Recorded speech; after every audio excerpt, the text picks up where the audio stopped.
Hey, what's up, you guys? It's Bloody Jacob here to bring to you my weekly review, of course, of the Game of Thrones.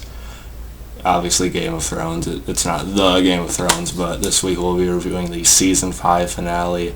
Season 5, Episode 10, Mother's Mercy. And, yeah, it's been quite the season, although I won't call it my favorite season of the show so far. I would say it was all around a pretty solid one. I know a lot of people are complaining about the pacing of it being a little bit slow, and it kind of was a little bit slower than usual. But Game of Thrones has always been like a slower, more realistic type of burn. So I don't think it was really too bad. I think it was still a pretty solid season all around. And sorry about that. And this season finale was definitely a noteworthy one, I'd say. We had quite a lot of things going on with regards to Arya, Daenerys, Cersei, Stannis Ramsay, and as well as Jon Snow at the end. Let's see, which should I talk about first? I think we'll get to the Stannis stuff. Because as we find out, half of Stannis' men had actually abandoned him in the middle of the night. So he's left with like half as many men as he brought there, and they took off the horses too. And so Stannis still decides to keep on marching onward to Winterfell.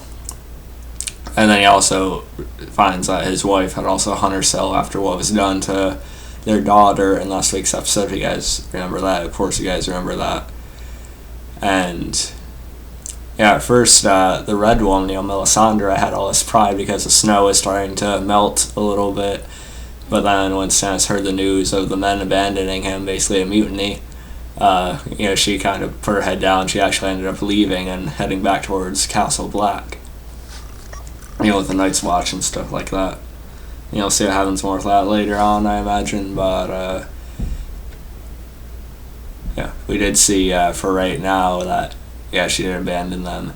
And Stannis still marched onward, but he was actually met by Ramsay and the Bolton army unexpectedly. And really, the way they shot this, they really pulled back and showed you that from like a sky type of view on it. And really, the amount of the Bolton's army compared to Stannis's at that point was probably double, if not even more so than that. And right then there, I was like, oh god. I mean, after what Stannis did last week to his daughter, or what he agreed to happen to his daughter, I, lost some respect for him.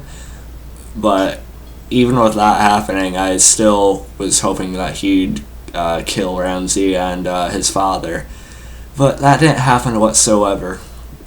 What I did get a little bit irritated by, though, was that they skipped over pretty much the entire battle. They only showed really the aftermath of it all.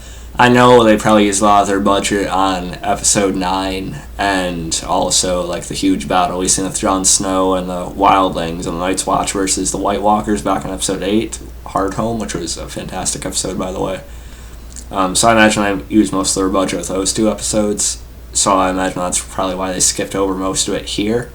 But I still have liked seeing even like a couple minutes of fighting, But it's not too big a deal, just a little gripe with it. But with the aftermath, we see Stannis is barely alive, and most of his men, most of his army have been slaughtered. And Stannis manages to fight off 2 guys by himself, even when he's wounded, and he is like stabbed in the leg or slashed in the leg, so he can't really walk too far by himself. And then we see Brienne actually comes upon him, of course. Of course she wants vengeance or justice for what happened to Stannis' brother, who he had murdered a few seasons ago, with a shadow, that the Red Woman had given to him and stuff like that. And Stannis pretty much acknowledged that, yes, I did that, and he very much accepted his fate at that point. And so he is then killed by Brienne. And I thought that was a pretty, I don't know, I'm sure a lot of people are surprised by that. I think he might still be alive in the books. I don't quote me on that. I haven't read the books, but I know it's probably quite a bit different from how the books have written him, whether he is still alive or not. And like I said, I didn't really care too much for him at this point, but I still wanted him to win over the Boltons. Now we're gonna have to wait for some other way for Ramsay to be killed. At least Ramsay wasn't the one to kill him, so there's that at least. And then we see, Sansa. She tries to use the candle in the tower and stuff to signal, but of course, Bran had just ridden off, and she is spotted by Ramsay's. I forget her name, but the girl he was with beforehand, and she's aiming to damage her areas aren't necessary for Ramsay to reproduce with and stuff like that. But Theon, or Reek, whatever you want to call him, actually pushes her off the edge and kills her, which I was pretty excited about. But just as he does that, Ramsay's army comes rushing back in. So, sorry about that. So Theon and Sansa take off and actually jump off the ledge there, and I'm guessing they probably landed in a lot of snow or something like that. I'm sure they're both not dead at that point, but that was a pretty risky maneuver, but they really were kind of out of options there, you know what I mean? So, yeah, I'm glad Sansa's still alive, and hopefully she makes it somewhere else in Season 6. I'm hoping she runs into Brienne or something along those lines. So that was good. Then we also see a little bit back in Dorne, Jaime and Bronn, of course, taking back Myrcella, taking her to King's Landing. They're getting on the ship. And everything seems okay, everything seems to be going well. And we actually get one of the very few touching scenes of the episode, which was, of course, Jaime's conversation with Myrcella. And he's telling her how he can't help who you fall in love with, and, those things just sort of happen. You can't really choose or anything like that. And, he's saying, how Cersei will probably like Myrcella's, guy if, she's happy with him and stuff like that. And Myrcella actually picks up on what he's trying to tell her, what he's peeing around the bush for and stuff like that. She picks up on it, and she reveals that she's actually had suspicions that Cersei and Jaime had slept together, and thus, Jaime is her father. And she said it's okay, and we actually had a touching father-daughter interaction there, which I was kind of happy about. But of course that moment didn't last too long, as Myrcella started bleeding from the nose, and then she died. And then we find out that was because of Oberyn's widow. She had actually, she had given Myrcella a kiss before they had left, and that was actually laced with a poison. And of course the Sand Snakes give Oberyn's widow the cure. But Myrcella is dead now, so Jaime's going to be returning home with a dead daughter and a very, very unhappy gal in Cersei. But, so that was pretty shocking. Or you kind of figured they'd pull something like that, though, back at Dorne, or at least she would. But still kind of sad to see. And then as far as Cersei goes, we'll get to her in a minute. But we do see a little bit of Daenerys in this episode. She lands somewhere quite a ways out from Marine, and we see that Drogon is wounded. He looks like he's gonna survive though, but he's needs some time to heal off. And those spears had damaged him so much because he's still not a fully grown dragon at this point. So within time, I think his hide will be a little bit more impenetrable. At least that's what I think. That makes sense anyway. And then we actually get a good scene with Tyrion, Jorah, and Dario sitting there, trying to decide what to do.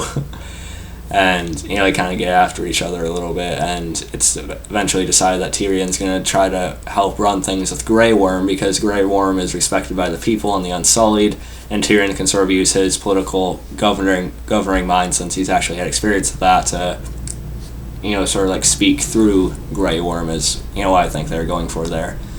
Well, Jorah and Dario head out to find Daenerys, and Daenerys is surrounded by quite a big army, I'd say. They kind of remind me of Khal Drogo's people, but I'm sure they're a separate group. So we don't know too much about all that yet, but I think it's good that Tyrion's finally in a position of power, even if it is more of a temporary thing. He's still probably going to sit beside Daenerys once she does eventually return in Season 6.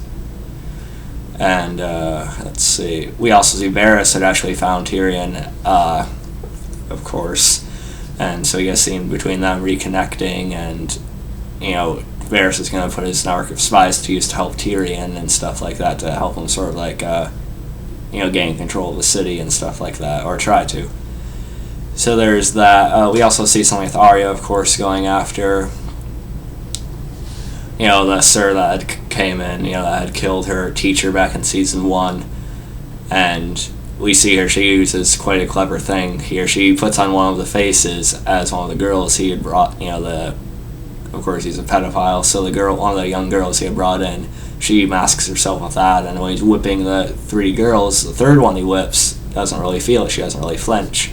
And she lifts her head up, and Arya takes off the face, and then she just jumps on top of him, and she stabs his eye out, then she stabs his other eye out, then she stabs him in the chest repeatedly, and then she just tells him who she is, and basically brings him to face what he's done, and then she slices his throat, which I was pretty happy about. It was a very bloody scene, though, which pleases some but probably grosses out others. Me being a horror fan, I kind of enjoyed the excessiveness there, and it was kind of realistic. Both of his eyes were stabbed, and he was being basically stabbed in the chest over and over, so I think it was kind of called for. So there's that.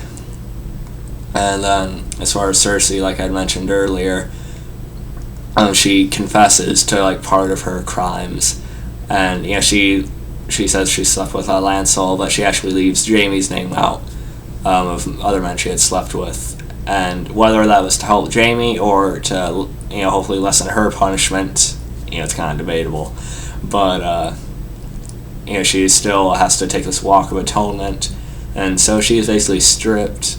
Of course, we see her naked, and then she has her hair cut, and she is actually forced to take a walk through the city back to the Red Keep. And of course, she has rocks thrown at her. She has food, and people spit on her, and they're cursing, calling her various names you can probably guess without me saying. And she ends up dropping to her knees and just completely crying and bawling and stuff like that. And she does deserve this punishment, for all she's kind of pulled and helped with throughout the series, but I still kind of feel for her. I'm wondering if this is going to take her down a arc where she tries to redeem herself a little bit, or she becomes a better person. I don't know if it'll be that perfect of a redemption story for her, but I still like Cersei. I still think she's very well played, even if I hate most of the things she does. So that was all kind of expected that was coming, especially by the book readers. And also what happened with Jon Snow at the end, I had to address it. Basically, he is lured out of where he's sitting in, and then he's basically surrounded by the rest of the Night's Watch, who betray him and begin to stab him one by one after the other. And they all say for the Watch, because he had helped out the wildlings, and this is really idiotic on their part. Can't the Night's Watch see? Yes, they have fought the wildlings for however long. I get that. I get that. All the men they lost to them, but it's like they're blind to the greater threat that Jon Snow had spoken of, the threat that we had encountered back in episode 8. It's like they're blind to what the bigger picture is, so they kill Jon Snow out of such a petty grudge that they hold, even when there's something worse going on. So I thought that's pretty idiotic on their part, but even the kid comes up and stabs him at the end, and what we think is the death blow. And so the episode ends with Jon Snow laying on the snow on the ground, bleeding out, and we're supposed to assume he's dead. And now I just read an interview with Kit Harington, and also something from one of the people behind the show. They're saying he's dead for good. He's not going to be in season 6, and I don't think he will be in season 6, but I hope the character isn't dead for good. I don't see how he wouldn't be unless there's something else connected to the White Walkers or something along those lines, or some other supernatural means he might come back somehow. But let's just assume he's dead for good, okay? I think it's a big waste of the character after what we see him do in episode 8, and I thought he should be around for the whole series, towards the end and stuff like that. and he would have been a key part of saving the realm pretty much, but they kill him here. It just feels like a waste, and I was kind of pissed off by the Night's Watch portrayal. So that irritated me highly, and they killed off one of the best characters on the show, at least for now. And yeah, not very happy about that, but those are definitely one of the biggest deaths on the show so far, if it is true. But yeah, that's all I really have to say about this episode. So yeah, overall, a pretty solid finale. Some things were a little bit shorter than they had to be here and there, like the Stannis stuff. I thought could have been a little bit extended, but